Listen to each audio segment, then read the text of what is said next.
In 1852, Johann Peter Wunderlich, like a large number of other German families, settled in the Klein area in the last half of the 1800s. In Texas, Peter and the other immigrants had to adjust to the hot, humid climate, and many of the early immigrants suffered from the fever. Peter Wunderlich married Marie Catherine Holfius, and the couple rented land and a room from Jacob Tice as they began farming. Soon, they bought land of their own, 120 acres for $175. They lived in a log cabin located on their land near present-day Springs Cypress Road. Peter and Catherine had 6 children. The last son, also named Peter, was born 2 months after his dad died in an unfortunate accident. In 1891, this son, Peter, married Sophie Krimmel, whose family had come to Klein in 1846. Peter and Sophie built the Wunderlich farmhouse that you're looking at today. The lumber in the house was processed by the Jacob Strock sawmill, south of Cypress Creek off Studner Airline. The house is built of pine with no knots in the lumber. The front rooms are the oldest part of the house. The back rooms were added just a couple of years later. Peter died in 1941 and his wife in 1958. When the 8 surviving children divided up the 360-acre homestead, son Alphonse acquired the house and surrounding land. When Alphonse moved out of this house in 1995, the Klein Historical Foundation converted the house into a museum to portray the way of life in Klein, Texas in the 1890 to 1925 era. The first room that we stop in today is the girls' room. Peter and Sophie Wunderlich had 12 children, 6 boys and 6 girls. Large families were not unusual in those days. Since large families provided a large number of workers on the farm, 4 of the Wunderlich children, however, died before reaching adulthood. 3 of the girls actually died before reaching the age of 3, so there were never more than 3 girls in this room at any given time. If you notice the lumber on the wall, made out of pine with no knots, the pieces are long and continuous. You simply can't buy wood pieces this long anymore. Very little of the furniture was actually in this room when the Wunderlichs lived here. Most of the furniture has been donated from different Klein area families. The iron frame bed was popular at the turn of the century because it could be washed easily. Lots of soot in the winter from wood-burning stoves made cleaning necessary.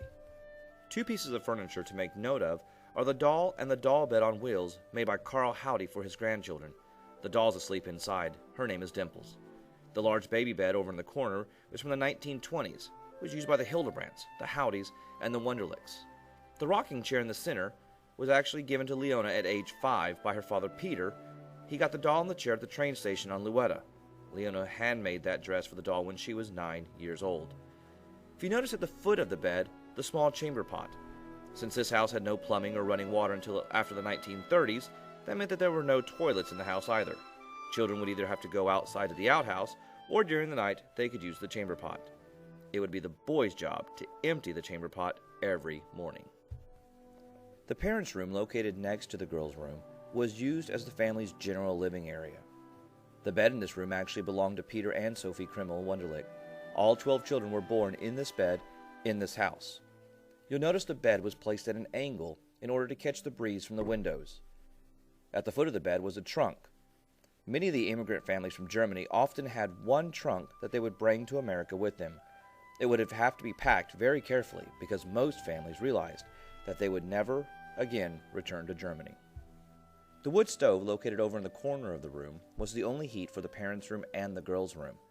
In the summertime, the stove was taken apart and stored underneath the stairs going up into the attic. The high boy, or the high narrow chest of drawers, actually belonged to the Howdy family in 1915. The man's shaving stand and mirror on top of the dresser belonged to the Tice family. You'll notice the kerosene lamps. These were the best source of light in the days before electricity. A cotton wick was slowly lowered into the liquid kerosene in the middle of the lamp. The glass chimney around the top of the wick would prevent the wind from blowing the flame out. Originally, this house consisted of only 4 rooms, and before extra rooms were added, this room was the kitchen. After a kitchen, dining room, and a pantry were added, this room became the family room. As a museum and learning center, this room now features items connected with making cloth and needlework. This room would never have looked like this when a family lived in the house. The loom in front of you was made by the Union Loom Works in the 1920s and was designed to weave rag rugs, not cloth, but the basic process remains the same for both. This room was added onto the house after the first 4 rooms were built. Dining rooms were very important. Dinner was always a time for all the members of the family to eat a meal together. In many of the German families, after dinner was a time for family devotionals led by the father. The father might read from the Bible, or he might read a devotional book. Such books might include Bible lessons or stories for every day of the year. Standing over in the corner is a china cupboard that belonged to Anna Lydia Tice Hildebrandt, purchased back in 1920 for her house. The chairs in this room were hand-tooled. The chairs were in the old Howdy home on Luetta. The seats were made out of cowhide. With large families, benches were often used instead of chairs at the dining room table. These chairs were made by the Hanks. What do you notice missing from this kitchen? Well, that's right. Running water, electricity for appliances, and even cabinets on the wall. When Alf Wunderlich moved from this house in 1995, the kitchen was changed to reflect the look of kitchens from the 1900s to the 1930s. If you notice on the sink countertops, there's a meat grinder and sausage stuffers. Smoked sausage was a favorite meal among the German families in this area. If you notice over in the corner, the cook stove. This took the place of cooking with a fireplace. And in Texas, cook stoves were in widespread use by the 1920s. All wood for the cook stove had to be brought from outdoors, and cooking was one of the primary responsibilities of wives and mothers. The fire, or at least burning coals, were kept alive every day, every 24 hours, and it was too hard to start a fire from scratch. In the summer, the kitchen would be a very warm room of this house. If you notice, there's no dials or buttons on the cook stove. The temperature was regulated by the kind of wood that was burned. The oven was ready for bread. You could keep your hand near the oven door and count to 20 and no longer. Mama's hand counting to 20 would be the dial. If the stove was not hot enough, simply add more wood. If it's too hot, cool down by stirring the wood. Many of these items located around the kitchen were everyday common appliances used in a typical kitchen in the early 1900s.